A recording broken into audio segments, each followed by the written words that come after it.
بسم الله الرحمن الرحيم، والصلاة والسلام على أشرف المرسلين محمد بن عبد الله عليه أفضل الصلاة وأجل التسليم، ثم أما بعد. السلام عليكم ورحمة الله وبركاته. النهاردة إن شاء الله هنشرح برنامج اسمه آيات. البرنامج دوت جميل جدا للقرآن الكريم. في منه نسختين، نسخة أندرويد ودي اللي هنشرحها إن شاء الله، وفي منه نسخة تانية بتشتغل على الكمبيوتر العادي. البرنامج فيه إمكانيات ما شاء الله كتير جدا. في منه الاستماع للتلاوة والتكرار والحفظ، وكذلك في منه التفاسير. في منه إمكانيات كتيرة جدا، وكذلك ممكن يستعمله الطالب الأجنبي، لأن النسخة أو البرنامج ده بيشتغل باللغة العربية وكذلك اللغة الإنجليزية. هنبدأ واحدة واحدة إن شاء الله. بسم الله الرحمن الرحيم. البرنامج هو الأيقونة بتاعته الموجودة قدامنا ديت. مجرد ما ضغطت عليه البرنامج بيتفتح. هنا ظهرت الصفحة كاملة، او يعني بكمل الشاشه بتاعه التليفون. لو حابب اصغرها شويه بضغط ضغطتين كده بتصغر. هو غالبا بتظهر بالشكل دوت في الاول، لكن انا عندي بكبرها بضغط ضغطتين كده فالشاشه بتيجي كامله. آه طبعا اول ما البرنامج بينزل في حاجات مش موجوده في البرنامج، فانا هقول لحضرتك ازاي تنزله، تكمل التحميلات بتاعته، التلاوات، كل الكلام دوت. بضغط ضغطه صغيره في اي مكان بتظهر عندي 3 اسهم او 3 شرط في الشمال، اقصى الشمال، بضغط عليهم بتجيلي الاعدادات ديت. تمام. اول حاجه انا عندي تحت تنزيل الملحقات اللي هي الصفحات والتلاوات والتفاسير، لان انا منزل عندي المصحف. حضرتك ممكن هتنزل مش هتلاقيه، فبضغط على الصفحات وبختار من صفحة مثلا من 1 ل 604، ده اللي هو عدد الصفحات بتاعة المصحف المدينة، وبختار المصحف اللي انا عاوزه، حفص او التجويد او رواية ورش، وبعد كده ببدأ تنزيل. انا عندي المصحف كامل متحمل الحمد لله. حضرتك بس اول ما تنزله اول مرة هتختار من صفحة 1 لصفحة 604 عدد صفحات المصحف كاملة، وتبدأ تضغط على تنزيل. تمام. وكذلك بختار المصحف نفسه بيكون ايه. ده اول جزئية. تاني جزئية بختار التلاوات. لو انا محتاج تلاوة معينة بختار هنا، بضغط على تنزيل الملحقات وبعد كده تلاوات، بختار الشيخ اللي انا عاوزه. تمام. وبختار السورة اللي انا عاوزها او هبدأ انزل منها، ورقم الآية بتاعتها هنا. وتحت بختار النهاية، يعني آخر آية هتنزل فين. ده لو حضرتك محتاج تنزل المصحف كله، أو محتاج يعني لو المصحف كله هبدأ من الفاتحة من سورة الفاتحة الآية رقم 1 لسورة الناس الآية رقم 6، كده هيحمل كل المصحف بالكامل آية آية. لو حضرتك محتاج جزء جزء، محتاج جزء جزء أو آية يعني سورة سورة أو أي شيء، تختار الجزء اللي حضرتك محتاجه حسب ترقيم السورة والآية. التفاسير برجع تاني على تنزيل ملحقات، بضغط على تفاسير، بختار التفسير اللي أنا عاوزه. في تفاسير كتيرة جدا، بتختار التفسير اللي أنت عاوزه. طبعا الطلبة الأجانب بيختار التفسير اللي هو عاوزه لو هو بينزله باللغة الإنجليزية. في تفاسير هنا باللغة الإنجليزية، English صحيح International، وفي أظن تفسير تاني باللغة الإنجليزية كذلك. المهم هو في تفاسير كتيرة، الطالب بيختار أو حضرتك بيختار اللي أنت عاوزه. طيب. آه طبعا هنا بختار الصورة. لو هبدأ محتاج أبدأ أقرأ، بختار هنا. نرجع تاني ال3 شرط اهم تاني، بختار الصورة اللي أنا عاوزها. لو هبدأ أقرأ أو الجزء كذلك ببدأ بالجزء أو الصفحة اللي أنا عاوزها، بكتب رقم الصفحة في المكان ده. طيب. لو حبيت إن أنا أحفظ جزء، يعني الشيخ يقرر وأنا أسمع وراه، ال3 نقط دولت بضغط على تلاوة وحفظ، التلاوة والتحفيظ، وبختار الشيخ اللي هيقرأ معايا.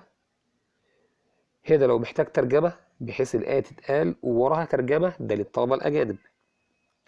أنا ممكن محتاجوش، بس عشان بدرس لطلبة أجانب فممكن أحتاجه. آه التوقف مقصود بيه إن هل هيخلص الجزء مثلا أو الآية مثلا ويقف شوية، ولا هيكمل على طول القراءة الطبيعية. فأنا محتاج هنا بدون نهاية كل سورة، نهاية الصفحة دي الجزء، نختار الجزء اللي تحتاج يبقى فيه فواصل زمنية.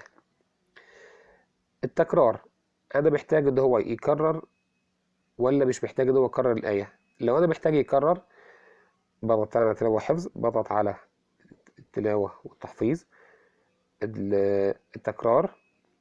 هل أنا محتاجه يكرر الآيات ولا مش هيكررها؟ فأنا مثلا من سورة الفاتحة الآية رقم 1 للفاتحة الآية رقم 7 تحديد، هل في تكرار؟ أنا كان تكرار الآية بدون تكرار أنا ممكن أخليه يكررها مرة 2 3 لحد 7 مرات زي ما أنا عاوز.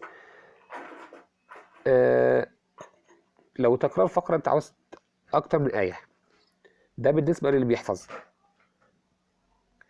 طيب في كذا اختبار للحفظ، بمعنى مثلا أنا هبدأ في الآية رقم في سورة الفاتحة وهنتهي مثلا بسورة الفاتحة، هاخد الفاتحة بس يعني عامل بدء كده، كده جات لي الآية أو سورة الفاتحة. في أجزاء كتير مش واضحة، تمام، هي مش مظبوطة معايا هنا. المفروض بقف على الآية بيحفظ أو بيعرف مكان الآية زي اختبار صغير بيحدد له مكان الآية. طب ممكن ناخد صورة تانية تبقى أوضح شوية من الإخلاص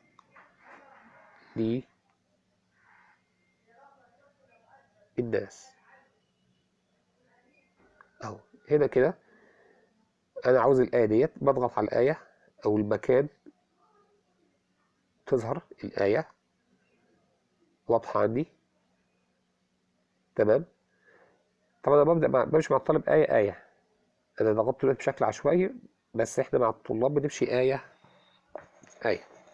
طيب لو حبيت أغير اللغة نفسها، أغير اللغة إزاي؟ بضغط على، نرجع تاني التلات شرط على الشمال، بضغط عليهم.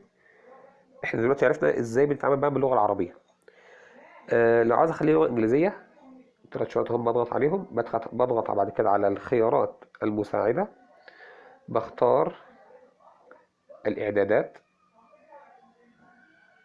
لحظة متأسف، بضغط على الخيارات، هنا بختار اللغة العربية والإنجليزية، تمام. يبقى تاني بضغط على الثلاث شرط دولت، بضغط بعد كده على الخيارات المساعدة، بضغط بعد كده على الخيارات.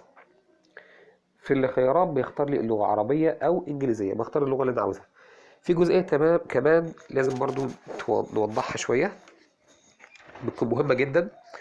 اللي احنا قلنا المصحف ده هيتحمل صفحة صفحة، وبعد كده في ملفات صوتية كتير، 114 صورة، حوالي 6000 وحاجة آية، يعني العدد كبير مش صغير.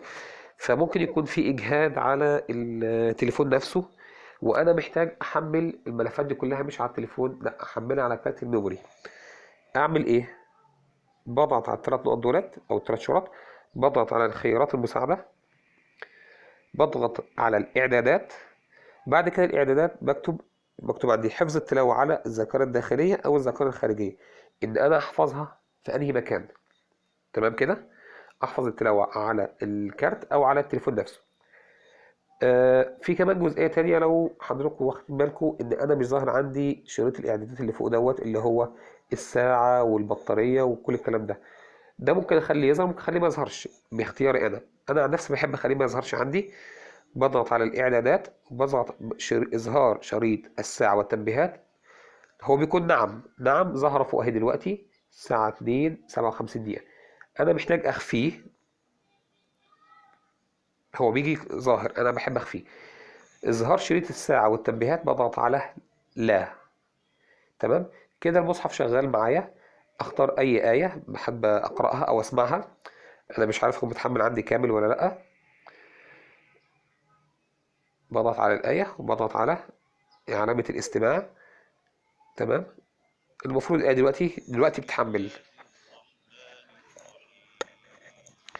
أنا مش عارف هتظهر في التسجيل ولا لأ لأنها شغالة سماعة خارجية، بس الطالب يسمعها كويس جدا. أتمنى يكون الشرح سهل وواضح. هنا لو عايز أغير الشاشة تدور معايا بحيث ما الشاشة أكبر، لو أنا إلغاء، لو أنا بشتغل مع الطالب آيات أو صفحات، لحظة واحدة.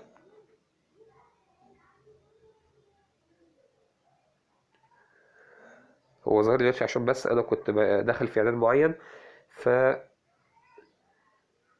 فموافق. كده عندي الآية، المصحف بقى بشكل أكبر، أوضح. تمام. أتمنى لو في أي حاجة فيها صعوبة مفيش مشاكل، حد ممكن يبعت لي وإن شاء الله نوضح المسألة. سبحانك اللهم وبحمدك، أشهد أن لا إله إلا أنت، أستغفرك وأتوب إليك. والسلام عليكم ورحمة الله.